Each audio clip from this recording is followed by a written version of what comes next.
This will be exchanged on the Australian side by Her Excellency Ms. Narendra Sidhu, High Commissioner of Australia to India, and on the Indian side by Shri Rajiv Maharishi, Home Secretary.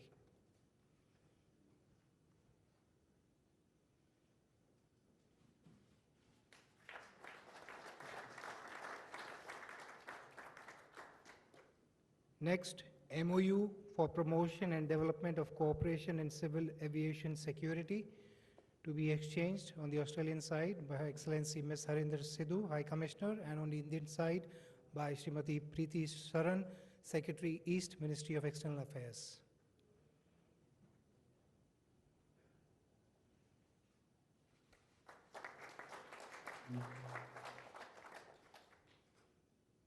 The third MOU is on cooperation in the field of environment, climate and wildlife to be exchanged by the Australian High Commissioner and Secretary East, Preeti Saran from the Ministry of External Affairs.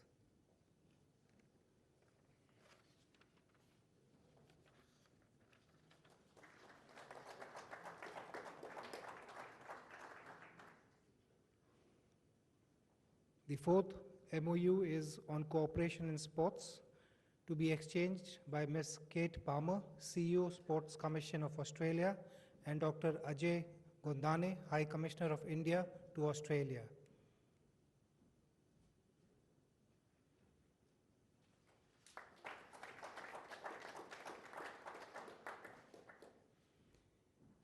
The fifth MOU is on cooperation in the field of health and medicine to be exchanged by the High Commissioner of Australia to India, Excellency Ms. Narendra Sidhu, and on the Indian side by Dr.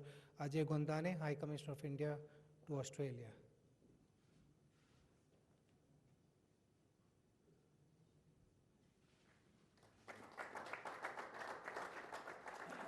The sixth MOU will also be exchanged by the same dignitaries. This is implementation arrangement between ISRO and Geoscience Australia on cooperation in Earth observation and satellite navigation.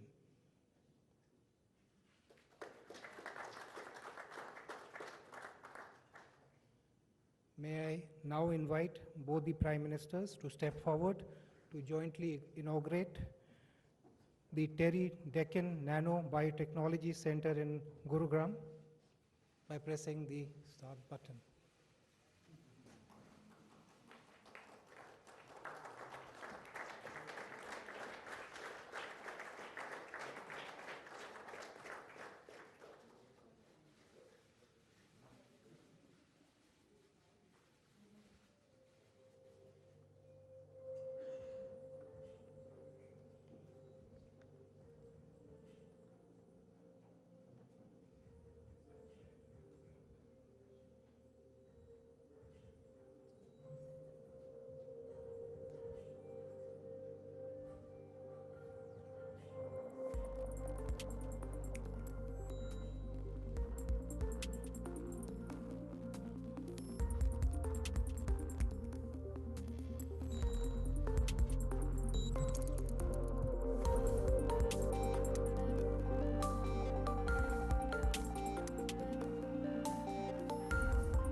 Shri Santosh Jha, the acting spokesperson of the Ministry of External Affairs, to continue the proceedings.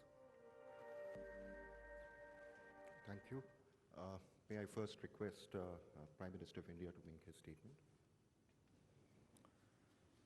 His Excellency Prime Minister Malcolm Turnbull, members of the media, Excellency, I am delighted to welcome you on your first ever visit to India.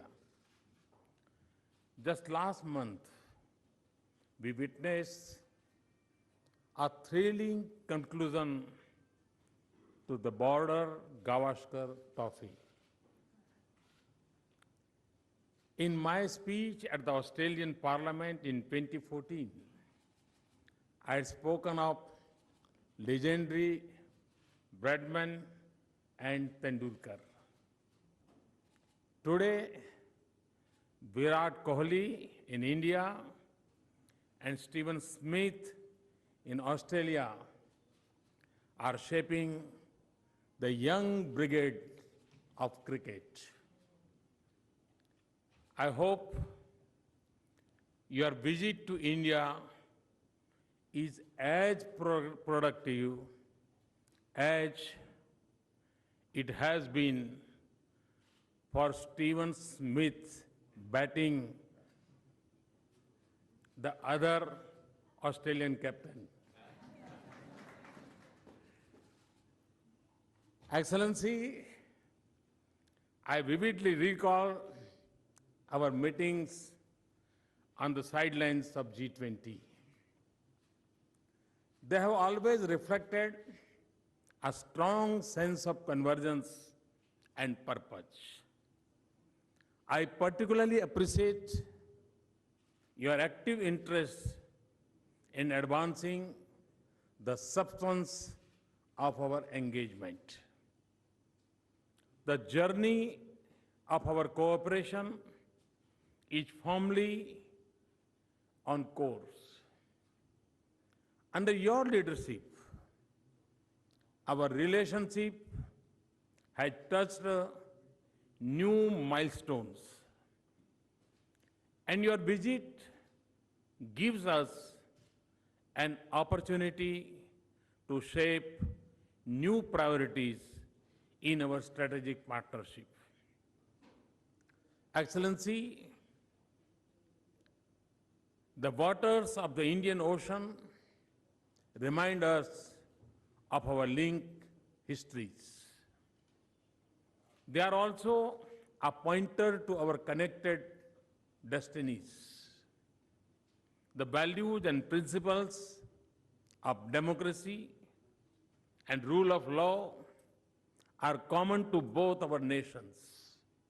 Today, the vast scope of opportunities in our ties is defined by a strong desire for economic prosperity by 1.25 billion people of India and Australia's capacity in strengths. Friends, in our discussions today, Prime Minister and I reviewed the entire gamut of bilateral relations. We took a number of forward-looking decisions to further strengthen our partnership, including the decision to soon hold the next round of negotiations on our comprehensive economic cooperation agreement. In a lighter vein, I am of course glad that our decisions are not subject to the DRS review system. Friends, both India and Australia recognize the central value of education and innovation in the prosperity of our societies. It is no surprise, therefore, that cooperation in the field of education and research is one of the most important aspects of our engagement. Prime Minister and I have just inaugurated the Terry Deakin Research Center on Nano and Biotechnology, which is a classic example of the kind of cutting-edge science and technology cooperation that is happening between our two countries. The Australia-India Research Fund of nearly $100 million has focused on collaborative research projects in the areas such as nanotechnology, smart cities, infrastructure, agriculture, and disease control.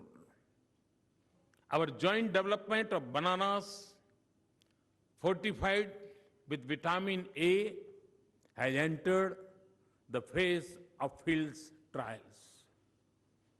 Our scientists are also collaborating on developing more nutritious and hardy varieties of pulses.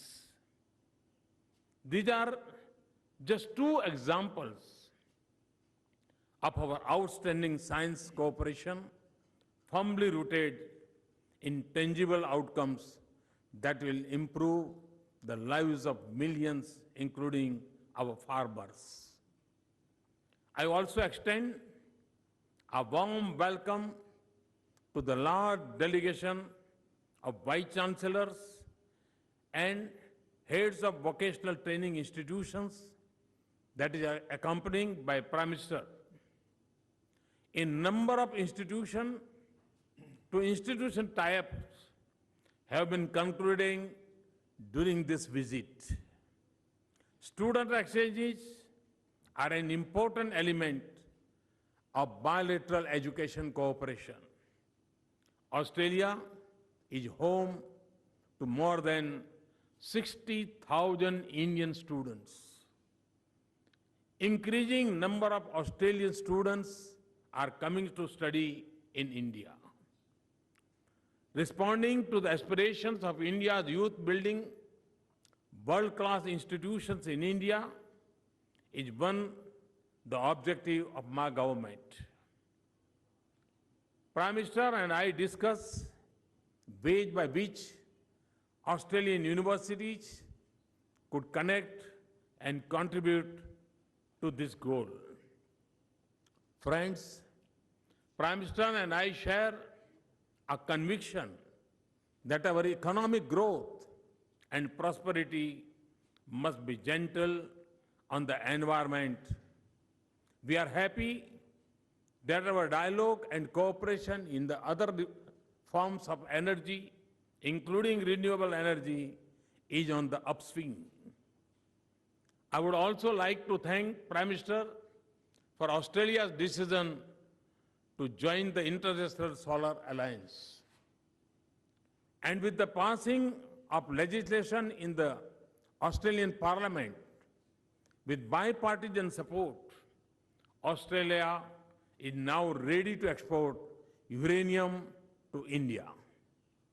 Friends, Prime Minister and I recognize that our future is deeply tied to peace and stability in the Indo-Pacific. We therefore agree on the need for a secure and rule-based Indo-Pacific. We are also aware that in this globalized world, challenges like terrorism and cybersecurity extend beyond the boundaries of our region and therefore require global strategy and solution indeed. Prime Minister's understanding and insight into regional and global issues brings a new dimension to our cooperation on matters that concern us both. Our cooperation in the areas of defense and security has reached new heights. Our maritime exercise and exchanges have been productive. Our bilateral mechanisms on counter-terrorism and transnational crimes are functioning well. I'm particularly pleased that we have been able to conclude an MOU on security cooperation during this visit. We also agree that strong regional institutions are necessary for peace, prosperity, and sense of balance in our region. We would therefore actively work to cooperate more closely with members of the East Asia Summit and the Indian Ocean Rim countries to pursue our common interests. Friends, a major pillar of strength in our partnership is the connect between our societies. Australia is also home to nearly 500,000 people of Indian origin. Their prosperity and vibrant culture enrich our partnership. A very successful festival of India called Confluence was held in many cities of Australia last year. I thank Prime Minister for all the help and support accorded to the festival by the Australian government. Excellency, India and Australia have made major strides in our bilateral relations in recent years. In months and years ahead, we only see promises and opportunities for our two nations. Our strong and vibrant strategic partnership is, of course, important for the security and well-being of our societies. But it is also a major factor for peace, stability, and security in our region. With these words, Excellency, let me welcome you once again to India and wish you a fruitful and productive stay. Thank you very much.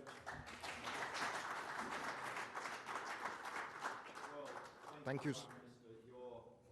Your welcome, your hospitality is as warm as it is magnificent. We're very honoured to be here at your invitation. As you said, our two nations have so much in common. Cricket, of course, but we have a commitment to democracy and the rule of law. And you lead, sir, the largest democracy in the world. Indian historians have often described that India was an improbable democracy, but it is the world's largest. The success you have achieved is the wonder of the world. The largest democracy in the world, shortly to be the largest nation in the world, built out of so much diversity, and you've achieved this remarkable unity of purpose.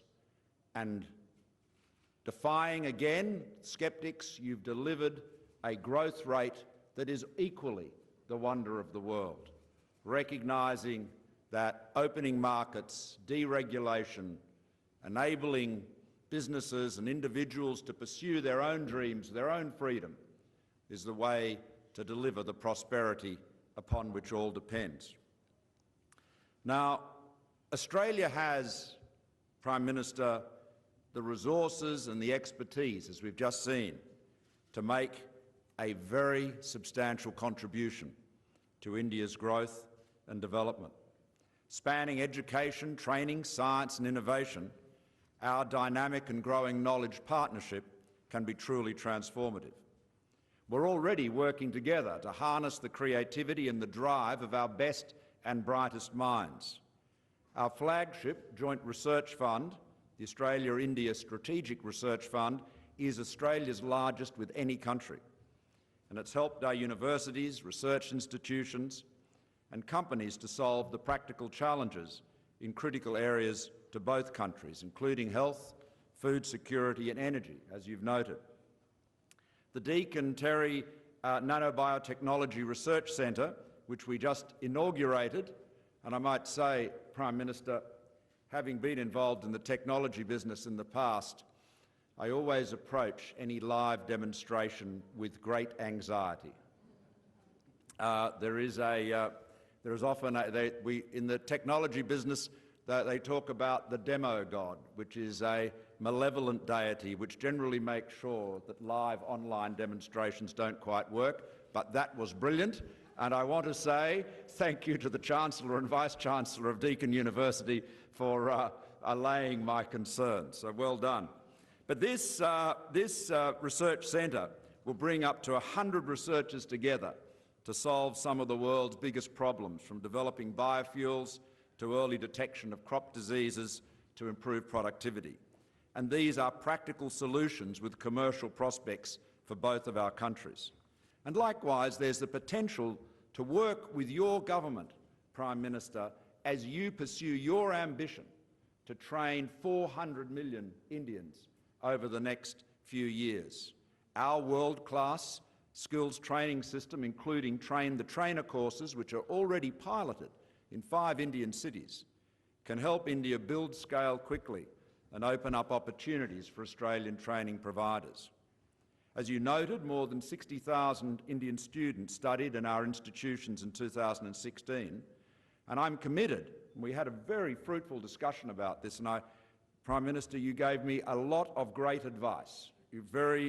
You have made education and higher education such a passion from your time in Gujarat to now as Prime Minister of India. It was very, very helpful. And we will continue to ensure that we provide outstanding opportunities for Indian students, and also that Australian students learn more about India by visiting and studying here, including through the scholarships and grants supported by my government's new Colombo plan.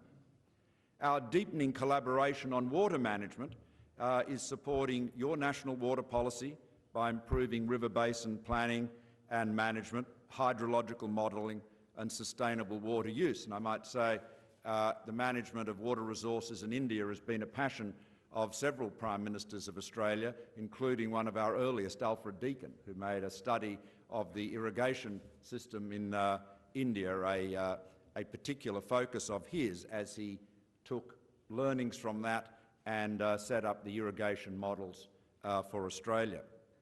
Our know-how and resources are already partnering with India's 24/7 Power for All, Smart Cities and Make in India programs.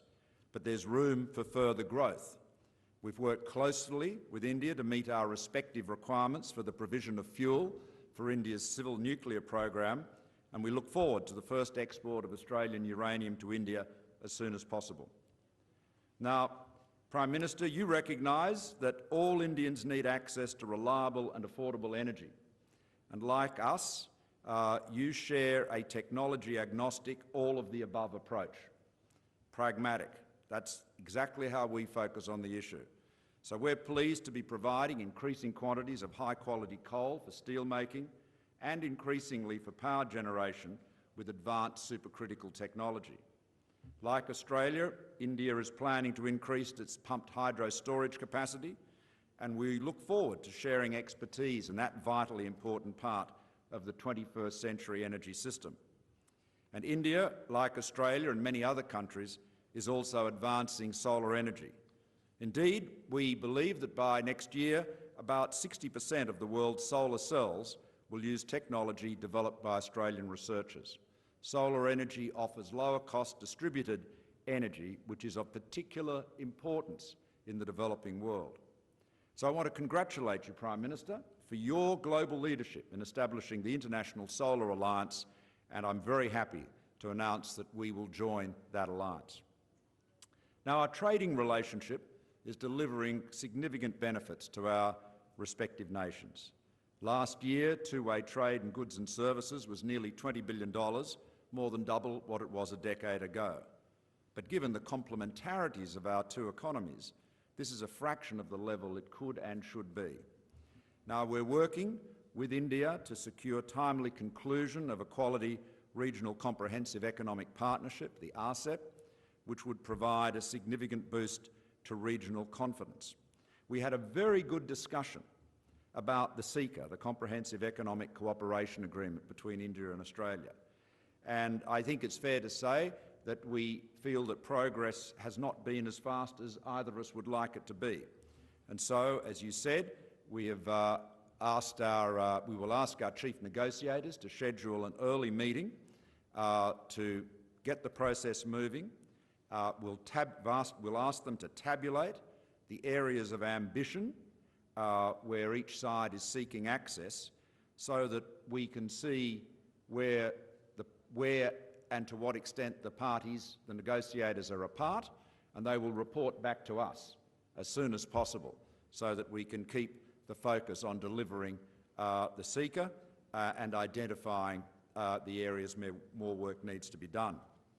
But in the meantime, the wheels of industry go on, and we're working to identify tangible commercial opportunities to strengthen two-way trade and investment, and this will be a particular focus of my visit to Mumbai later this week. Finally, as you noted, sir, our work together in the strategic and security spheres continues to gain momentum through regular engagement across all three armed services and high-level talks with our defence ministers and officials. As Indo-Pacific democracies committed to the rules-based international order, we share interests on a broad range of regional and global security issues. Building on the 2014 Framework for Security Cooperation, I hope that our new MOU on combating transnational organised crime, including international terrorism, will continue to strengthen this strategic partnership. It will facilitate closer collaboration on counter-terrorism, cybersecurity, people smuggling and human trafficking, money laundering and attacks on critical infrastructure. In addition, as you noted, we're working more closely together with our friends and partners in the region, including through the East Asia Summit and the Indian Ocean Rim Association. So, in conclusion, thank you, Prime Minister Modi, for your personal commitment to helping us realise the full potential of the Australia-India partnership. With our shared commitment and the passion, the ingenuity, the determination of our two nations, I have no doubt that our partnership will go from strength to strength.